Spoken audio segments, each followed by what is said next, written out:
News India 27 नव्या पिढीचं नवं माध्यम।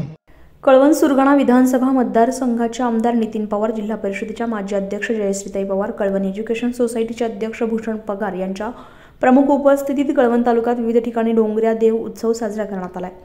नक्की काय असतो डोंगऱ्या देव उत्सव हे जाणून घेऊया। डिसेंबर महिन्यातील कार्तिक अमावस्येला सुरू होणारा डोंगऱ्या देव उत्सव ग्रामीण आदिवासी भागात मोठ्या उत्साहात सुरू झालाय। श्री दत्त पौर्णिमेला सांगता होणारा हा उत्सव आदिवासी बांधवांच्या जीवनातील एक अमूल्य असा श्रद्धेचा उत्सव मानला जातो।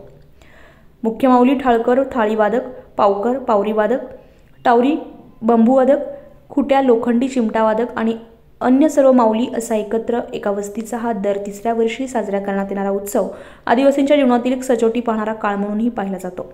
सर्व अडीअडचणींवर मात करून घरातील मुख्य पुरुषाने या उत्सवात सहभागी होणे अनिवार्य असते। यासाठी आदिवासी बांधवांना आपल्या कामकाजाचे सर्वच नियोजन महिनाभर आधी करावे लागते। आदिवासी बांधवांचे आराध्य दैवत म्हणून डोंगरादेव उत्सवाकडे बघितलं जातं। वर्षभर जंगलात रानात काबाड कष्ट मोलमजुरी करताना जंगलातील डोंगरदरी कपारातील दैवत आपली पाठराखण करत असतात। त्यांच्या प्रति कृतज्ञता म्हणून गेली शेकडो वर्ष हा सण आदिवासी बांधवांकडून साजरा केला जातो। यासाठी हे सर्व सहभागी आदिवासी बांधव या डोंगरादेव उत्सवाचे कडक नियम पाळताना दिसतात। यामध्ये प्रामुख्याने 10 दिवस हे सर्वजण एकत्र राहतात।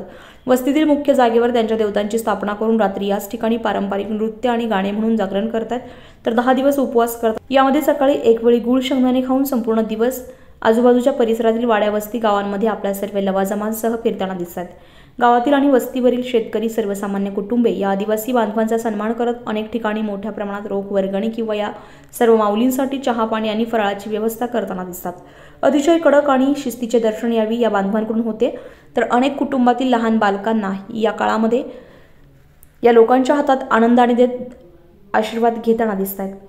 दिवसभर फिरून आल्यावर रात्री मुख्य देवतांची स्थापना असलेल्या ठिकाणी अविवाहित मुलींनीच केलेल्या स्वयंपाकने आपला उपवास सोडवतात। हा स्वयंपाक ही बिगर तेलाची भाजी भाकरी खाऊन हा उपवास सोडवला जातो। पहाटे 4 वाजता उठून नदी किनारी थंड पाण्याने आंघोळ करून देवतांची पूजा करतात, तर रात्री उपवास सोडवण्याची वेळी ही थंड पाण्याने आंघोळ करतात। या काळात या बांधवांच्या घरीही घरातील कुठलाही सदस्य हा तेल मिश्रित कुठलेही अन्न सेवन करत नाही, डोक्याला तेल लावत नाही, डोक्याचे केस विंचरले जात नाही, हिरव्या पालेभाज्या खाल्ल्या जात नाही। तर पौर्णिमेच्या दिवशी या सर्व माऊली डोंगरावर जात आपल्या देवतांची पूजा करत मुक्कामी राहत दिवा लावत दुसऱ्या दिवशी घरी येत कार्यक्रमाची सांगता भंडाऱ्याने करतात। या भंडाऱ्यात बोकड बळी देऊन कार्यक्रमाची सांगता करतात। न्यूज इंडिया मराठीसाठी धनंजय बोरसेसह अश्विनी पुरी, कळवण।